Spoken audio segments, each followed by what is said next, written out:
Sinubukan ng batang lalaki na balaan ng bilyonaryo, ngunit siya ay binalewala. Ang nangyari pagkatapos ay hindi kapani-paniwala. Pumasok si Benildo sa kainan na may maingat na mga hakbang, kumakalam ang tiyan at may pagod na tingin ng isang taong buong araw nang naghahanap ng makakain. Maambon sa labas at ang malamig na hangin ay nagdadala ng amoy ng basang kalsada papasok sa lugar. Wala siyang pera, pero minsan may mga taong may iniiwang pagkain sa plato at hinahayaan siyang kainin ito ng mga waiter para hindi siya paalisin. Umupo siya malapit sa pinto. Nakayuko ang katawan, nakamasid sa bawat galaw ng mga kostyumer. Doon niya napansin ang isang babaeng maayos ang bihis, ayos na ayos ang buhok at perpekto ang ayos ng mukha. Mahina ang boses habang may kausap sa telepono sa mesa sa tabi. Parang wala siyang pakialam sa kahit sino sa paligid, na para bang walang ibang tao sa buong kainan. Narinig lang ni Benildo ang ilang piraso ng usapan, pero bawat salita ay nagpapakilabot sa kanya.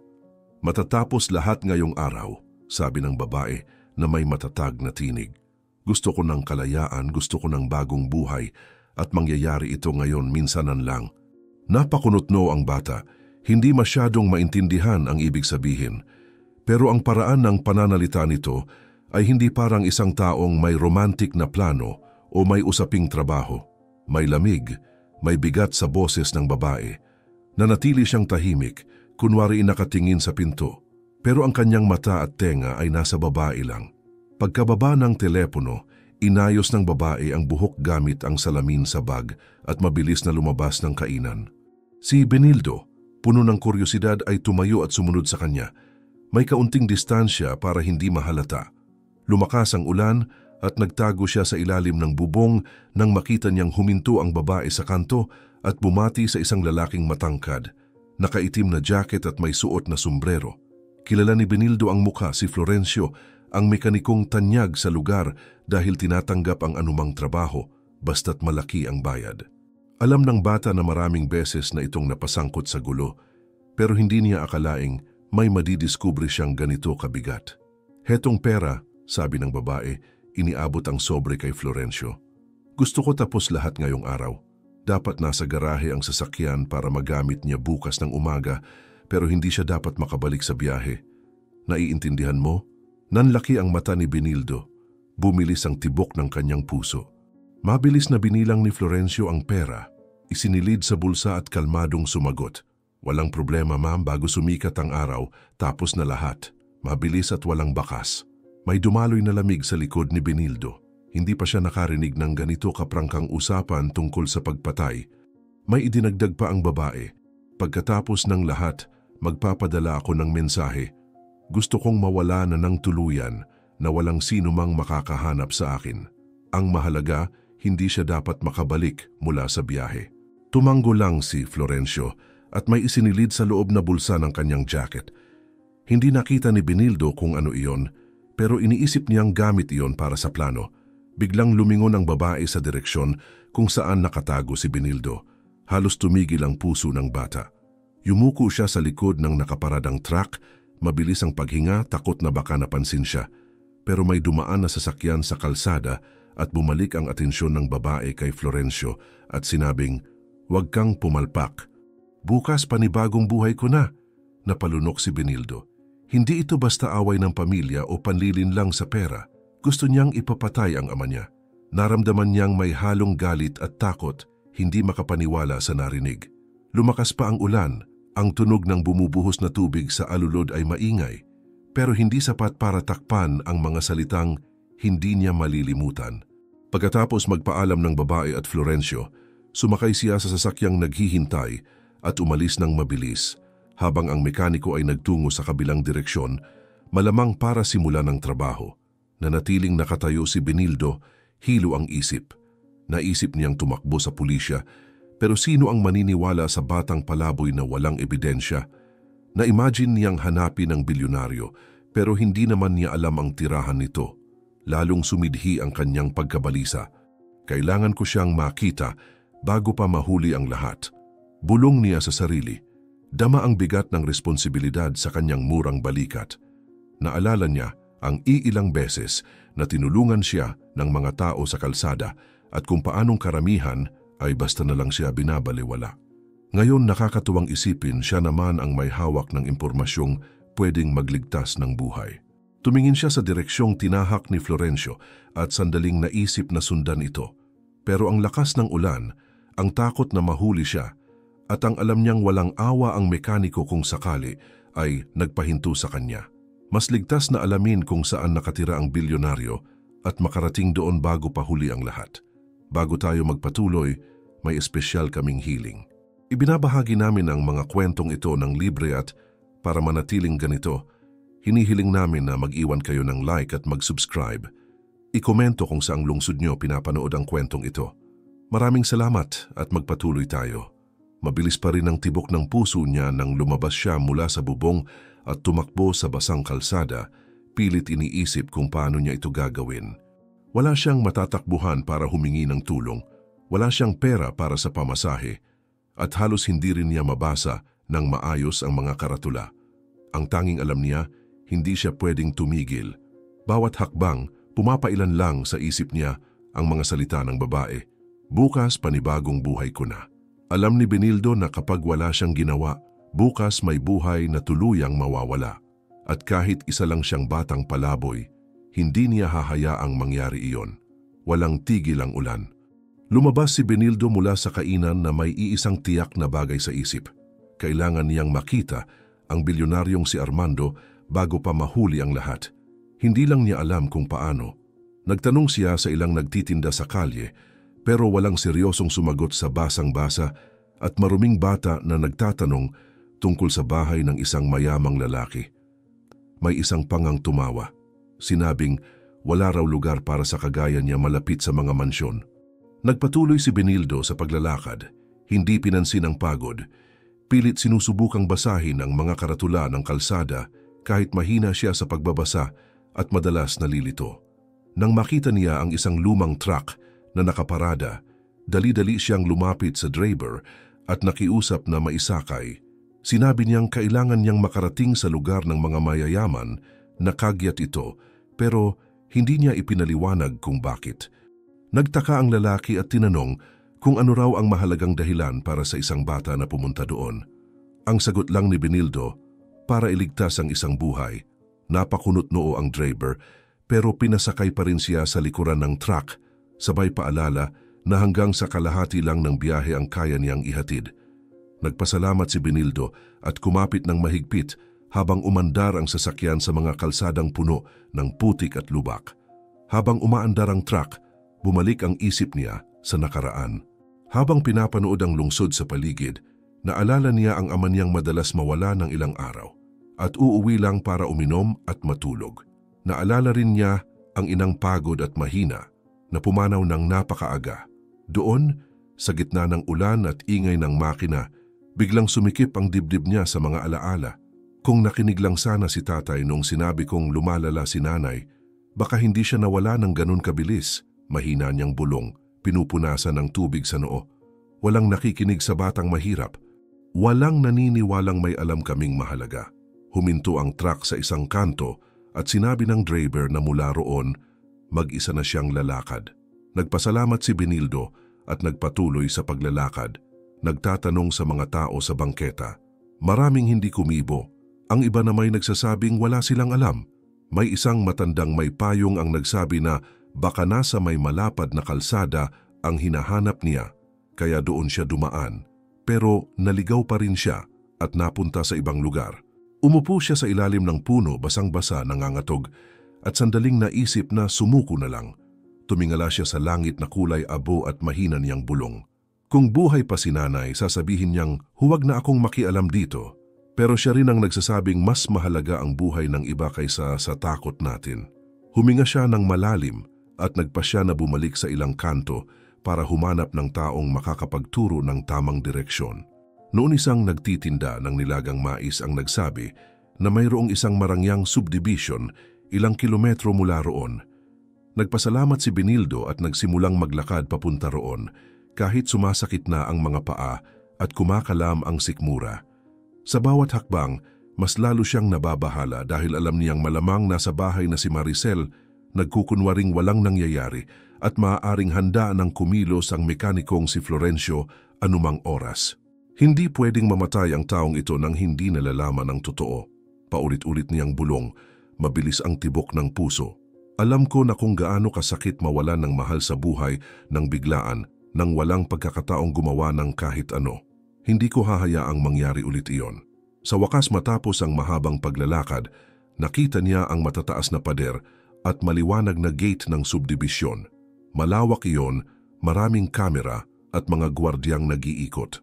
Huminto si Benildo, nakakaramdam ng kaba at kaliitan sa harap ng ganoong karangyaan. Nakita niyang may mga mamahaling kotse na papasok at palabas, narinig ang mga usapan ng mga bantay at saglit siyang natakot na baka hindi siya makalusot. Lumapit siya ng dahan-dahan pero agad siyang pinalayas ng isang guwardiya. Nagtago siya sa likod ng puno at nagmasid. Napansin niyang may mga truck ng kargamento na dumadaan sa gate, na may oras ng pagpapalit ang mga guwardiya at minsan ay nadidistract sila ng ilang segundo. Naghintay siya, basang-basa at giniginaw, pinag-aaralan ang lahat. Bawat minuto, lalong sumisikip ang dibdib niya sa kaba. Kaya ito, bulong niya, nakatingin sa mga ilaw sa loob. Paano kung mahuli ako bago ko masabi sa lalaki? Paano kung huli na? Makalipas ang halos kalahating oras, may lumabas na pickup mula sa subdibisyon, bumukas ang gate ng ilang segundo. Mabilis na tumakbo si Benildo sa kabila, gumapang sa butas sa gilid ng bakod na nakita niya kanina. Natumba siya sa damuhan, puno ng putik at nanalangin na walang makakita sa kanya. Sa harap niya, kumikislap ang mga malalaking mansyon na may maliwanag na ilaw at maayos na hardin. Hindi niya alam kung alin ang bahay ni Armando, pero ang mahalaga nakapasok na siya. Nanay, tulungan mo akong mahanap ang tamang bahay, mahina niyang bulong, nanginginig ang mga binti. Huminga siya ng malalim at nagsimulang gumalaw sa mga anino, determinado na makita ang lalaki at masabi ang lahat bago pa mahuli ang lahat. Sa loob ng mansyon, nakaupo si Armando sa sala, halatang pagod matapos ang mahabang araw, habang si Maricel naman ay nagsasalita na may kasamang pilit na lambing, pinipili ang bawat salita na para bang nag-aalok ng pag-aaruga, pero may tinatagong lihim na siya lang ang nakakaalam. Tatay, masyado kayong tensyonado nitong mga araw, iniisip ang mga bagay na hindi nyo naman dapat problemahin. Siguro magandang magbakasyon kayo bukas ng maaga, mag-isa para makapagpahinga at makapag-isip ng walang masyadong presyon, sabi niya, na may halos kapanipaniwalang ngiti. Uminom si Armando ng kape, dahan-dahang tumango at sinabing, baka nga magandang ideya iyon dahil kailangan niyang ayusin ang kanyang isipan. Nagpatuloy si Maricel, pinupuri ang tapang niya, ang galing niyang magdesisyon, para bang sinisiguro niyang matutuloy ang planong iyon. Samantala sa labas, si Benildo ay nasa dulo na ng pinakamahirap na takbuhan ng kanyang buhay. Basang-basa siya, nanginginig ang mga binti at sumasakit ang dibdib na parang sasabog, pero hindi sumagi sa isip niya ang magpahinga. Dumating siya sa pintuan ng mansyon at kumatok ng malakas, sumisigaw para pagbuksan siya. Walang lumabas, malakas ang tugtog sa loob ng bahay at napagtanto niyang walang makaririnig sa kanya. Humalampag siya muli, sumigaw pa ng mas malakas pero wala pa ring nangyari. Nagsimula siyang balutin ng takot dahil alam niyang bawat minutong lumilipas ay maaaring ikapahamak ng lahat. Buksan ninyo ang pintuan, sa ngalan ng Diyos, mahalaga ito. Bulong niya sa sarili, ramdam ang lumalaking desperasyon. Pero sa kabila ng pader, walang pagbabago. Kaya kumuha siya ng bato mula sa hardin at hindi nagdalawang isip, inihagis iyon sa malaking bintana sa harap. Umalingaw-ngaw ang ingay nang mabasag ang salamin, dahilan para mapatayo si Armando na halatang nagulat. Anong nangyayari rito? Tanong nitong iritado habang lumalabas. Sinubukan ni Benildo magsalita pero nagkakagulo ang mga salita, sinasabayan ng hingal at kaba. Ginoo, ang kotse, pinutol nila ang preno, ang anak ninyo, binayaran niya. Ang lalaki, ang mekaniko, magkakaroon ng trahedya kung hindi ninyo ako papakinggan ngayon. Napakunot ang noo ni Armando, sinusubukang unawain ang biglaang pag-ulan ng impormasyon. Bago pa siya makapagtanong, lumabas si Maricel na may peking gulat at pag-aalala. Tay, nagsisinungaling lang ang batang ito, Tingnan ninyo ang itsura niya. Isa lang iyan sa mga gustong kumita ng madali. Gumagawa ng kwento para takutin kayo. Huwag kayong maniwala, sabi niya ng mahinahon, halos malambing, pero sapat ang bigat ng boses para subukang kontrolin ang sitwasyon. Tumingin si Armando sa anak at pagkatapos ay kay Benildo na patuloy na nagpaliwanag. Narinig ko siyang binabayaran ang lalaki para putulin ang preno ng kotse bukas. Sa eskinita malapit sa kainan, ibinigay niya ang pera at sinabi niyang hindi na kayo babalik mula sa biyaheng iyon. Bulalas ng binata, pilit inaayos ang mga pangungusap para maging malinaw. Umiling si Maricel na may peking pagkadismaya sa mukha. Tay, tingnan ninyo ako. Maniniwala ba kayo sa maruming batang ito na bigla na lang sumulpot, bumabasag ng bintana at gumagawa ng kahibangan? Iyan ay gawain ng taong naghahanap ng gulo, sabi niya. Lumapit sa ama at hinawakan ang balikat nito na parang humihingi ng proteksyon. Ramdam ni Armando ang bigat ng desisyon. Sa isang panig, ang batang hingal at desperado. Sa kabila, ang sariling anak na mariing itinatanggi ang lahat. Sa isang saglit, tila mas pinapanigan niya ang anak hanggang sa pumasok ang kapitbahay sa tarangkahan na reklamo ang ingay. Armando, ano na ito? May nabasag na salamin, may sigawan pa. Pamilyang komunidad ito. Hindi pwedeng maging gulo, sabi ng lalaki. Kita sa mukha ang pagkainis kay Benildo. Lalong nadagdagan ang tensyon kay Armando. Nagsimula na siyang mainis sa eksena. Hindi ko alam kung sino ka, binata, pero lumalabis ka na, sabi niya. Halos paalisin na si Benildo. Pero bago siya makapagpasya, mabilis na nagsalita ang binata. Sinasabi ang mga detalyeng wala nang iba pang pwedeng makaalam. Narinig ko lahat, Ginoo. 4:00 ng hapon, sa likod ng kainan sa kanto. Inabot niya ang sobre sa lalaking ang pangalan ay Florencio. Nagtago ako sa likod ng truck. Sinabi ng lalaki na puputulin niya ang preno bukas ng umaga. Sumagot siya na magpapadala siya ng mensahe kapag tapos na. Iyon mismo ang narinig ko. Tumingin si Armando sa anak, halatang nabigla. Pilit pinanatili ni Maricel ang kalmado, pero bahagyang nanigas ang mukha niya. Mabilis na mabilis pero hindi nakaligtas sa mata ng ama. Tay, katawa-tawa na ito. Halatang imbento, sabi niya, nakapamewang. Pero hindi na ganoon kasigurado si Armando. Nagsimula siyang mag-isip na baka may katotohanan ng bata at hindi siya mapakali sa ideyang yon. Dumating ang gwardiya ng bahay, tinawag si Armando at pabulong na sinabing may nakita siyang kakaibang marka malapit sa garahe, parang may nagkalikot sa kotse kamakailan. Nanlamig si Armando agad. Sino ang pumasok dito? Tanong niya. At ipinaliwanag ng gwardiya na may mga kapitbahay na nakakita sa isang lalaking pumasok at umalis makalipas ang ilang minuto. Malamang ang mekaniko, pero walang sa pilitang pasok at parang may nagpaalam sa kanya kaya hindi siya napansin ng seguridad. Sinamantala ni Benildo ang pagkakataon para idiin ang sinabi niya. Sabi ko na sa inyo, nandito na siya, may ginawa na sa kotse. Wala nang oras para mag-aksaya. Parang gumuho ang paligid kay Armando. Tiningnan niya ang anak na pinipilit manatiling kalmado pero halata nang nawawala ang kumpiyansa. Tiningnan niya ang binata. Ramdam ang malakas na kabog ng dibdib. Iniisip na baka huli na ang lahat para maniwala. Doon unang naramdaman ang tunay na panganib sa bahay. Kung tama ang bata, baka wala ng oras para makagawa ng paraan. At si Armando may malamig na pakiramdam sa batok na pagtantong baka huli na ang lahat. Lumabas si Armando sa sala na hindi nagsasalita, seryoso ang mukha, at tinawag ang gwardiya para samahan siya sa garahe. Sumama si Benildo, hingal pa rin, ramdam ang bilis ng tibok ng puso.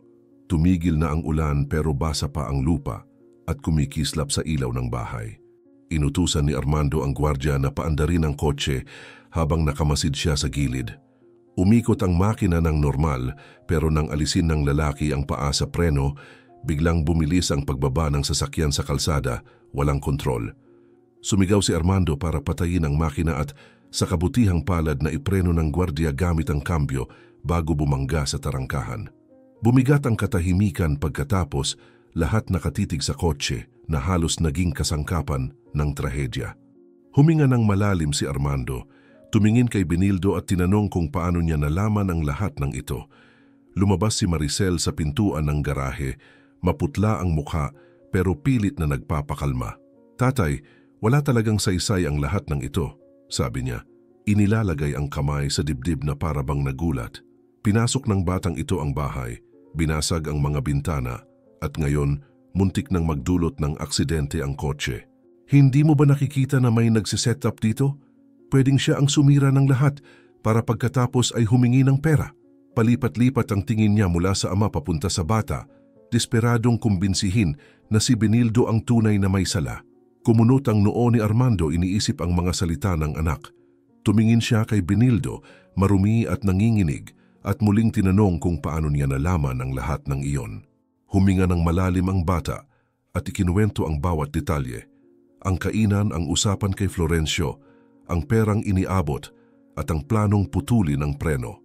Paulit-ulit siyang pinutol ni Maricel, sinasabing pawang kasinungalingan niyon na guni-guni lang niya para makatakas sa pulis na ayon kay Maricel baka paparating na dahil sa gulong ginawa niya. Biglang bumalik ang gwardiya na nag-iinspeksyon sa garahe. May daladalang kahon ng mga gamit na puno ng grasa na iwan malapit sa pader. Lumapit si Armando at tiningnan ng mabuti ang kahon. Kilala ko ang kahon na ito, mahina niyang sabi, para bang sa sarili lang. Kay Florencio ito. Naayos na niya ang kotse ko dati, taon siyang nagtrabaho sa talyer sa may avenida. Walang ibang may kahon na ganito, puno ng marka ng paso ang takip. Lumingon si Armando kay Benildo at tinanong kung siya ba ang lalaking nasa kwento. Agad na tumango ang bata, sinasabing siya nga. Ang parehong lalaking tinanggap ang pera mula kay Maricel sa eskinita. Nag-iba ang ekspresyon ni Maricel. Pilit pa rin siyang nagdedepensa, pero halatang nawawala ang kumpiyansa sa boses niya. Tay, hindi ko alam kung bakit nandito ang kahon na ito. Baka ang mekaniko lang na iyon ang may pakana nito. Baka may kaaway kang gustong saktan ka, pero ako, hindi ko gagawin yan. Sabi niya, mas mabilis na ngayon ang salita kaysa kanina. Matagal siyang tinitigan ni Armando. Walang imik. Nagsimulang lumapit ang tunog ng sirena at ilang segundo lang ay nagliwanag ng asul na ilaw ang harapan ng mansyon. Pumasok ang pulisya sa gate. Tinawag ng mga kapitbahay na nakarinig ng nabasag na bintana at gulo sa garahe. Nagsimula silang magtanong at si Maricel sa desperadong pagtatangka na kontrolin ang sitwasyon ay muling itinuro si Benildo. Ang batang ito ang pumasok dito. Siya ang siguradong naggalaw ng kotse. Lahat ng ito gawa-gawa lang niya para makaligtas. Hulihin niyo siya bago pa siya makatakas, sigaw niya, nakaturo sa bata. Nanlumo si Benildo, nanginginig ang tuhod. Sa unang pagkakataon, inisip niyang pwede talaga siyang makulong kahit nagsasabi siya ng totoo. Para bang sasabog ang dibdib niya habang tinitingnan siya ng mga pulis at ang gulong nasa paligid. Noon isang hakbang ang ginawa ni Armando, nananatiling seryoso. Huwag niyong gagalawin ang batang yan, mariin niyang sabi. Niligtas niya ang buhay ko. Malinaw at mabigat ang mga salita, ikinagulat pati ni Benildo na napatingin sa kanya na parang hindi makapaniwala. Tinanong ng pulis tungkol sa kahon ng gamit at ipinaliwanag ng gwardiya na nakita ito malapit sa kotse. Kinumpirma ni Armando na kilala niya si Florencio na dati na itong nagtrabaho para sa pamilya at tanging may karanasan at akses lang ang makakagawa ng ganoong bagay. Si Maricel pilit pa rin gumagawa ng palusot ay nagsabing baka ginawa iyon ng mekaniko mag-isa. Na wala siyang kinalaman pero hindi niya namalayang nabanggit ang mga detalye ng plano gaya ng eksaktong oras kung kailan ginawa ang sabotahe. Tumigil sa pagsusulat ang isang pulis at tinanong kung paano niya alam iyon kung nasa bahay lang daw siya buong oras. Nauutal si Maricel, sinasabing hula lang pero halata ang pagkakasalungat. Lumingon si Armando kay Benildo at sa unang pagkakataon mula nang magsimula ang lahat, ipinatong ang kamay sa balikat ng bata. Ikaw ay tama mula pa sa simula, taos puso niyang sabi. Kung hindi dahil sa iyo, baka patay na ako ngayon. Huminga ng malalim si Benildo. Halos mapaluha pero pinigil. Sa wakas, may naniwala sa kanya. May taong nakakita ng halaga sa sinasabi niya. Patuloy ang pagtatanong ng pulis, pero hindi pinayagan ni Armando na lapitan si Benildo. Hindi alis ang batang ito hanggat hindi malinaw ang lahat, mariin niyang sabi. At sa sandaling iyon, may nagbago sa pagitan nila. Hindi na lang sila isang bilyonaryo at isang batang palaboy. Isa na siyang lalaking buhay dahil sa tapang ng isang batang walang nakikinig at isang batang sa wakas ay may nagtatanggol at naniniwala sa kanya. Isang ugnayang nagsimula roon sa gitna ng kaguluhan at magbabago sa buhay ng dalawa magpakailanman. Kinabukasan, ibang-iba na ang bahay ni Armando. May mga pulis na naglilibot, may abogado ng pamilya na nag-aayos ng mga dokumento, at si Armando mag-isang nakaupo sa sala, ang mukha'y tila tumanda ng 10 taon sa loob lang ng isang gabi. Tahimik siya, pero ang kanyang tingin ay malinaw na nagsasabing hindi madaling tanggapin ang lahat. Si Maricel, ang anak na pinagkatiwalaan niya buong buhay, ay kasabwat sa planong patayin siya, at iyon ang mas masakit kaysa sa panganib mismo. Nang tumunog ang telepono nito, mabilis na sinagot ng isang pulis, alinsunod sa planong magpanggap bilang si Maricel para mahuli si Florencio. Sa kabilang linya, mabilis ang boses ng lalaki, humihingi ng dagdag na pera para makatakas bago siya mahuli. Nagpanggap na galit ang pulis, para bang siya ang anak ni Armando at sinabing magbabayad, pero kung magkikita sila ng personal. Pumayag si Florencio, hindi alam na nakahanda na ang bitag. Dinala ng mga pulis sina Armando at Benildo para panoorin ang lahat mula sa malayo. Tahimik lang ang bilyonaryo, malamig ang ekspresyon, at alam ng bata na hindi lang dahil sa tangkang pagpatay ang lungkot nito, kundi sa pagtataksil ng sariling anak. Sa loob ng kotse na nakaparada ilang metro mula sa lugar ng operasyon, bumasag ng katahimikan si Benildo at sinabing ngayon lang siya nakakita ng amang ganito katahimik. Malalim ang buntong hininga ni Armando bago sumagot. Hindi ang muntikang pagkawala ng buhay ang pinakamasakit, kundi ang matuklasan na ang anak mong pinalaki at minahal mo ng buong puso ay kayang planuhin ang lahat ng ito. Hindi ko alam kung kailan siya naging ganitong tao. Wala nang nasabi si Benildo. Tumingin na lang siya sa bintana. Nauunawa ang may mga sugat na mas malalim pa kaysa sa mga dumudugo. Ang lugar ng engkwentro ay isang abandonadong bodega sa gilid ng kalsada. At nakapwesto na ang mga pulis nang dumating si Florencio sakay ng motor. Tumingin siya sa paligid, halatang nagdududa at dahan-dahang pumasok, mahigpit ang hawak sa helmet na parabang handa siyang tumakas anumang oras. Ang pulis na nagpapanggap bilang si Maricel ay tumawag sa telepono, sinabing mahuhuli siya at pinakiusapang maghintay. Lakad ng lakad si Florencio, halatang nainip, hanggang mapansin niyang may mga lalaking dahan-dahang papalapit sa magkabilang gilid. Tinangka niyang tumakbo pero huli na. Pinadapa siya ng 2 ahente at kinadinahan, nagmumura at nangakong babalikan ang nagturo sa kanya. Pinagmamasdan ni Armando ang lahat mula sa malayo. Mahigpit ang kamao, mabigat ang dibdib. Nang dalhin na ng mga pulis si Florencio sa sasakyan, hiniling ni Armando na makausap ito bago pa man umalis. Pawisan ang mukha ng mekaniko, galit ang ekspresyon, at may mapait na tawa habang tinitingnan ng bilyonaryo. Akala mo ba kamatayan mo lang ang gusto ng anak mo? Gusto rin niyang tumakas dala ang pera mula sa mga lihim mong account. Pinangakuan niya akong kalahati kung tatakas kami kapag nagtagumpay ang plano. Saglit na parang gumuho ang mundo para kay Armando. Mga lihim na account? Hindi niya kailanman binanggit iyon sa anak at ngayon narinig niyang alam nito at may plano ng kunin ang hindi kanya. Isa sa mga abogado ng pamilya na naroon ay napakunot noo at sinabing kailangang imbestigahan iyon. Baka may mga galaw sa pera na hindi alam ni Armando. Napahawak ang bilyonaryo sa mukha, halatang pagod. Hindi ko na alam ang totoo. Hindi ko nakilala ang sarili kong anak. Mahina niyang sabi, halos para sa sarili lang. Nanahimik si Benildo sa tabi. Wala siyang totoong pamilya, pero alam niyang mas mabigat pa sa gutom ang sakit na iyon. Nang madala na si Florencio sa presinto, nagsimulang mangalap ng ebidensya ang mga pulis. Umuwi si Armando, halos walang imik, nagpasalamat lang sa mga pulis at iniutos sa abogado na asikasuhin ang legal na bahagi. Pagsapit ng gabi mas tahimik pa kaysa dati ang mansyon. Pinagmamasdan ni Benildo ang paligid, parang hindi pa rin makapaniwala na nandoon siya. May nagdala sa kanya ng mainit na pagkain at kumain siya ng dahan-dahan. Ninanamnam ang bawat kagat na parang iyon ang unang totoong pagkain niya sa mahabang panahon. Dumating si Armando maya-maya, umupo sa mesa at tinanong kung nagugustuhan ba niya. Tumango si Benildo at sinabing, hindi ko akalaing makakakain ako sa parehong mesa ng isang bilyonaryo. Ngumiti si Armando unang beses sa maraming araw at sumagot. At hindi ko rin inakalang may batang lansangan na magliligtas ng buhay ko. Pagkatapos kumain, dinala si Benildo sa isang silid panauhin.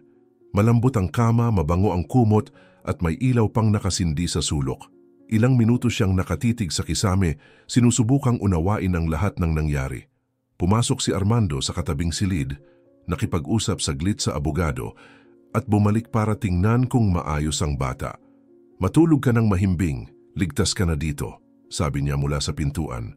Nagpasalamat si Benildo at sinabing matagal na siyang hindi natutulog sa totoong kama. Nakatayo lang si Armando sa may pinto ng ilang segundo, pinagmamasdan ng bata. Ang tapang nito ang nagligtas ng buhay, pero siya rin ang nagbukas ng isang masakit na katotohanan tungkol sa sariling pamilya. Nang bumalik siya sa sariling silid, umupo siya sa gilid ng kama, itinakip ang mga kamay sa mukha at naramdaman ang bigat ng araw. Paano niya nagawa sa akin ito? Mahina niyang bulong, halos punit ang tinig. Walang sagot. Tanging katahimikan lang ng malaking bahay na paminsan-minsang napuputol ng tunog mula sa mga pulis na nasa paligid pa rin. Sa kabilang silid, ipinikit ni Benildo ang mga mata at naisip na marahil iyon ang unang gabing sa maraming taon na hindi niya kailangang matulog sa kalye o tumakas sa kahit sino. Sa unang pagkakataon, pakiramdam niya ay may taong tunay na nagmamalasakit sa kanya. At kahit hindi niya lubos na nauunawaan ang mga problema ng mayayaman, alam niyang pasan ni Armando ang sakit na hindi kayang gamutin ng pera. Pagkalipas ng isang linggo, naging magulo ang mundo ni Armando. Tahimik pa rin ang mansyon, nababasag lang ng mga usapan ng mga abogado at ng pagpasok at paglabas ng ilang pulis na may dalang dokumento. Nanatiling nakakulong si Maricel, naghihintay ng paglilitis at habang tumatagal, mas dumarami ang ebidensya laban sa kanya. Natuklasan ng mga investigador, hindi lang ang plano niyang patayin ang sariling ama, kundi pati na ang pandaraya sa pera sa loob ng maraming taon at pati ang pagsabotahe sa ilang negosyo ng pamilya, ng palihim, lahat para makakuha ng mas malaking yaman ng hindi alam ng ama.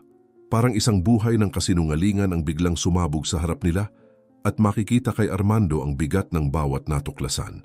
Tahimik na pinagmamasdan ni Benildo ang lahat. Hindi sigurado kung ano ang dapat sabihin sa bilyonaryo. Nakikita niya si Armando na naglalakad sa loob ng bahay, paminsan-minsan humihinto sa harap ng mga lumang larawan ng pamilya na para bang hinahanap ang sagot sa mga ito.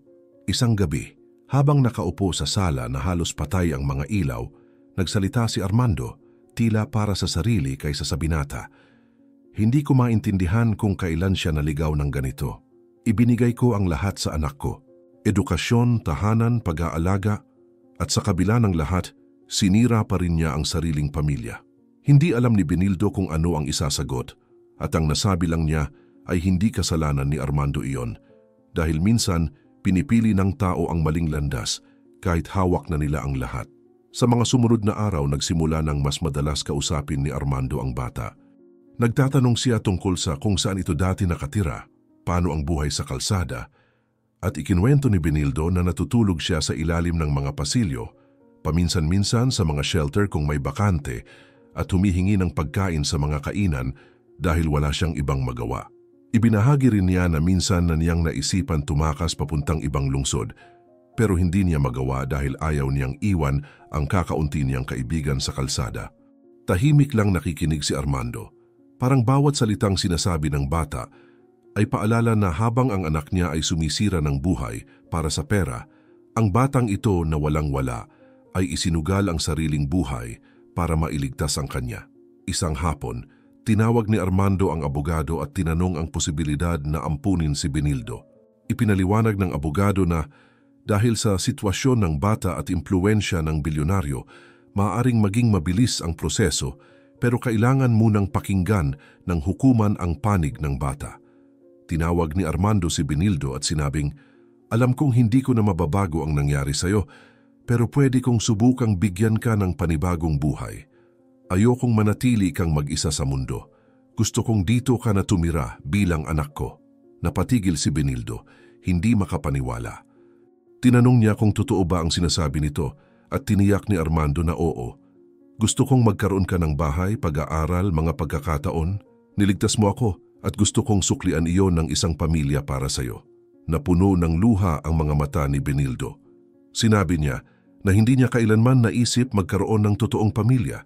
Iniisip niyang sa pelikula lang at sa mga kwentong ikinukwento ng ibang bata nangyayari ang ganoon. Palagi kong iniisip na lalaki akong mag-isa na walang magmamalasakit sa akin. Ngayon sinasabi ninyo na gusto ninyong maging ama ko. Hindi ko alam kung ano ang dapat kong sabihin, wika niya. Pinupunasan ang mukha gamit ang marurumi niyang kamay. Nilagay ni Armando ang kamay sa balikat niya at sinagot, "Hindi mo kailangang magsabi ng kahit ano ngayon. Ang kailangan mo lang ay maniwala na mula ngayon, magbabago ang buhay mo." Mabilis ang naging proseso, higit pa sa inaasahan ni Benildo. Sa hukuman, tinanong kung gusto ba talaga niyang maampon at walang pagdadalawang isip na sinagot niyang oo. Ikinuwento niya na iniligtas din ni Armando ang buhay niya dahil dati nabubuhay lang siya para makatawid. Pero ngayon pakiramdam niya ay maaari na siyang mabuhay ng totoo.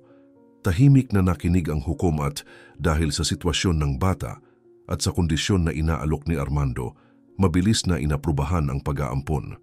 Nang ibinalita ito, umiyak si Benildo nang walang pag-aatubili. Niyakap niya ng mahigpit si Armando at sinabi, "Hindi ko kailanman makakalimutan ang ginagawa ninyo para sa akin." Sagot ng bilyonaryo, ramdam ang emosyon. "Ako ang dapat magpasalamat dahil kung wala ka, baka wala na rin ako dito ngayon." Sa mga sumunod na araw, nagsimulang mag-adjust si Benildo sa bagong buhay. May sariling kwarto na siya, dumating ang mga bagong damit at inaayos na ni Armando ang pagpasok niya sa magandang paaralan. Paminsan-minsan humihinto ang bata sa harap ng salamin, hindi makapaniwala na ito na ang buhay niya ngayon. Isang umaga habang sabay silang nag-aalmusal, sinabi ni Benildo, "Minsan naiisip ko na baka isang araw magising ako at matuklasang panaginip lang ang lahat ng ito. Natatakot akong mawala ulit ang lahat." Mabilis ang sagot ni Armando, "Hindi iyon mangyayari. Pamilya na tayo ngayon at hindi nag-iiwanan ang pamilya." Dumating ang araw ng paglilitis kina Maricel at Florencio at pinanood ni na Armando at Benildo sa telebisyon. Sobra ang dami ng ebidensya na halos walang maisagot ang depensa.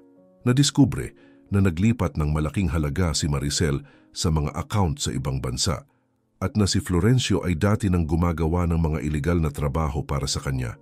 Binasa ng hukom ang hatol na nagpapakulong sa dalawa at tumingin si Benildo kay Armando. Napansing kahit panalo sila, may lungkot pa rin sa mga mata nito. "Anak ninyo siya, siguradong masakit makita ito," sabi ng bata.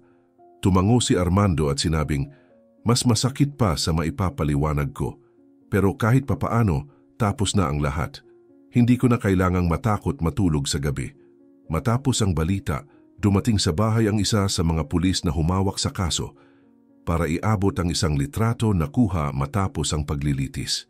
Nandoon sina Armando at Benildo, magkatabi palabas ng hukuman. Iyon ang unang opisyal na larawan ng dalawa bilang mag-ama. Maingat na hinawakan ni Benildo ang larawan na parang isang kayamanan at ngumiti ng totoo sa unang pagkakataon matapos ang mahabang panahon. Nilagay ni Armando ang braso sa balikat niya at sinabing, "Ito ang una lang sa marami. Simula pa lang ito ng bagong kwento para sa ating dalawa." Pumasok ang sinag ng araw sa bintana ng sala, tinatamaan ang larawang hawak ng bata. Sa unang pagkakataon mula nang magsimula ang lahat, may kapayapaan na sa bahay na iyon. Alam ni Armando na nawalan siya ng anak dahil sa kasakiman, pero nakakuha siya ng anak dahil sa tapang at kababaang loob. At habang iniingatan ni Benildo ang larawan na parang hawak niya ang sariling kinabukasan, nanatili silang dalawa roon, tahimik, pinapanood ang pagtatapos ng araw bilang mag-ama, handa para sa panibagong buhay na sa wakas ay magsisimula. Maraming salamat sa pagtutok hanggang sa dulo. May inihanda kaming isa pang espesyal na kwento para sa iyo, na ngayon ay lumalabas sa iyong screen, i-click mo lang para mapanood. Sa mundong puno ng tahimik na sakit, pinili mong makinig hanggang sa huli. Kung naantig ka sa kwentong ito, mag-subscribe ka. Malaking tulong iyon para maipagpatuloy namin ang pagdadala ng mga totoong kwento na dapat marinig. Ikomento mo rin kung saan ka nanonood at kung maaari, ibahagi mo ito. Maaaring maliit lang, pero ang pagpapakalat ng kwento ng pag-asa ay isa ring paraan para maikalat ang pag-asa mismo.